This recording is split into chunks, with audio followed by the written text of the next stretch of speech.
Jangan lupa like, komen, dan subscribe channel YouTube TVRI Bengkulu dan nyalakan lonceng notifikasinya.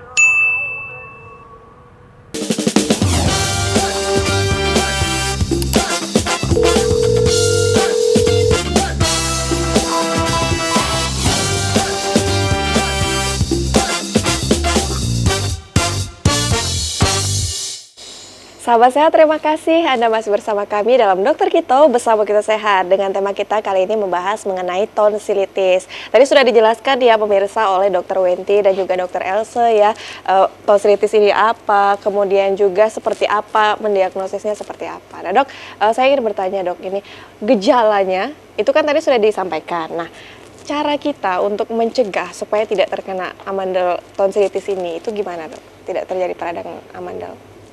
Balik-balik kuncinya ke PHBS. PHBS, pola hidup bersih dan sehat seperti itu ya. Terutama di hygiene karena tonsil ini kan berada di dalam rongga mulut ya. Jadi dia juga sebagai pertama-tama. Jadi memang harus dijaga apapun yang masuk ke dalam saluran pernapasan, saluran pencernaan seperti itu ya.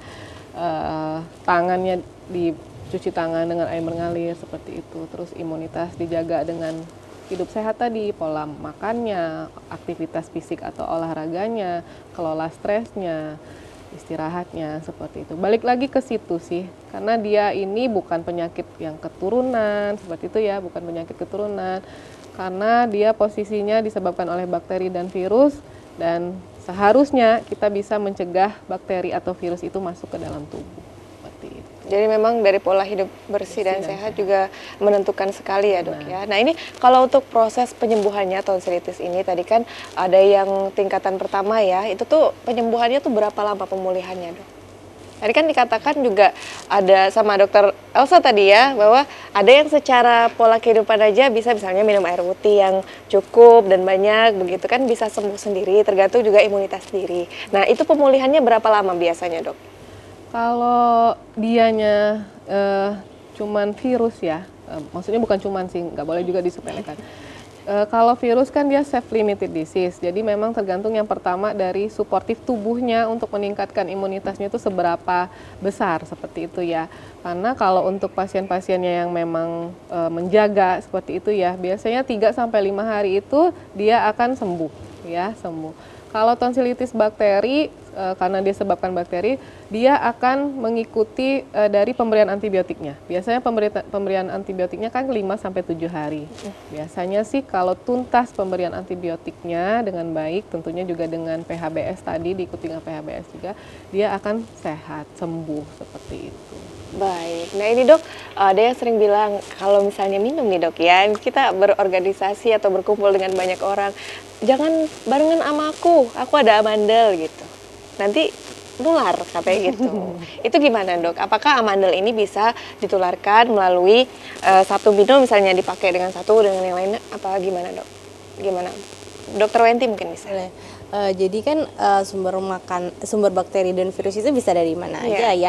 Makanya harus ada PHBS, perilaku hidup bersih. Apakah dengan satu sharing makanan dan minuman itu perilaku hidup bersih? Tidak kan? Tidak ya. Jadi tentu akan beresiko. Jadi kita harus benar-benar menjaga higienitas. Apapun yang masuk ke mulut kita harus bisa jaga. Oh, ini bersih nih, ini sehat nih. Jadi jangan pola sharing seperti itu. Pasti akan beresiko. Terkena atau tidak, resikonya ada. Jadi kalau tonsilitis ini sebenarnya kalau kita bilang ya, penyakit yang ngeri-ngeri sedap nih. Kalau tidak ditangani dengan tepat, dia bisa berbahaya. Padahal ini ringan. Ya, dia penyakitnya ringan, bisa sembuh sendiri kalau virus. Kalau bakteri pun dia ada obatnya gitu kan, ada terapinya. Tapi kalau dibiarkan, tidak diobat-obati bisa ke penyakit yang lain, bisa sampai ke penyakit jantung bisa. Karena dari sumber bakterinya itu tadi. Jadi makanya penyakitnya ngeri-ngeri sedap, harus kita aware gitu ya. Oh jadi tadi yang disampaikan dokter Elsa juga ya dokter Wenti ya, bahwa bakterinya ini kalau memang tidak diatasi segera, maka dia akan menyebar ke seluruh tubuh ya, termasuk juga jantung, jadi komplikasi ya dok ya. Jadi sebenarnya bukan tonsil aja ya, semua penyakit, mau kita sakit gigi pun, itu kan ada sumber bakteri itu ya. Kalau kita biarkan aja, si bakteri di gigi itu bisa juga menyebar ke penyakit yang lain, bisa memicu jadi sakit jantung, perikarditis biasanya. Seperti itu juga tonsil. Jadi apapun itu kita tidak boleh sepele ya. Nah, ini menarik sekali, Dok. Tidak boleh sepele nih. Bagi yang orang yang imunitasnya tinggi misalnya, atau dia punya rasa kekuatan untuk menahan sakit itu tinggi. Kekuatan untuk menahan rasa sakit itu tinggi. Jadi ketika ada sakit, katakan sakit gigi atau tonsilitis ini khususnya, dia merasa, oh bisalah nggak apa-apa gitu. Padahal kan jelas berarti ada bakteri tonsil di dalamnya misalnya, katakanlah kalau itu bakteri. Nah, kalau disepelekan tadi ketika dia merasa, oh saya bisa nih mengatasinya, bisa sembuh sendiri. Tapi tidak diatasi dengan pengobatan dan lain sebagainya, bakterinya itu kan bisa menyebar. Nah, itu apakah bisa sembuh dengan sendirinya atau menjadi bahaya tadi, Dok? Jadi kan semua tonsilitis itu belum tentu bakteri ya. Ada virus juga. Iya. Jadi kalau dia bisa sembuh sendiri, imunitas yang bisa memperbaiki itu, berarti itu bukan bakteri. Kalau bakteri tentu tidak bisa sembuh sendiri, karena dia harus ada yang mengatasi si bakteri tadi. Jadi kalau misalnya imunnya bisa tuh, oh berarti itu dari virusnya saja, atau mungkin dari respon alergi yang bisa mengiritasi amandel. Amandel itu kan bisa juga meradang karena iritasi. Jadi gitu. Jadi kita harus tahu nih, ini bakteri atau virus gitu. Jadi kalau gejalanya sudah tidak kuat lagi, ya udah kita harus ke vaskes terdekat. Kita kontrol, kita konsultasikan. Nanti dokternya yang periksa nih, oh ini harusnya dapatnya terapi seperti ini, seperti itu. Baik, mungkin pesan-pesannya Dok, mungkin bagi yang punya amandel, mungkin pemirsa di rumah dan lain sebagainya, bagi yang belum juga, untuk lebih menjaga kesehatan makanan yang saat ini marak sering dibeli misalnya, apalagi bulan puasa ini, apa sih pesan-pesannya yang harus dijaga itu? Oke, boleh mungkin Dokter Elsa dulu, diikuti Dokter Wenti. Oke, jadi untuk TVRI, pemirsa TVRI di rumah ya, jadi kita karena hari ini udah belajar tentang tonsilitis, memang harus diterapkan selalu PHBS-nya, terutama tonsilitis ini kan dianya berada di organ mulut ya, sama pernapasan juga. Jadi benar-benar dijaga makanannya, apalagi di bulan Ramadan.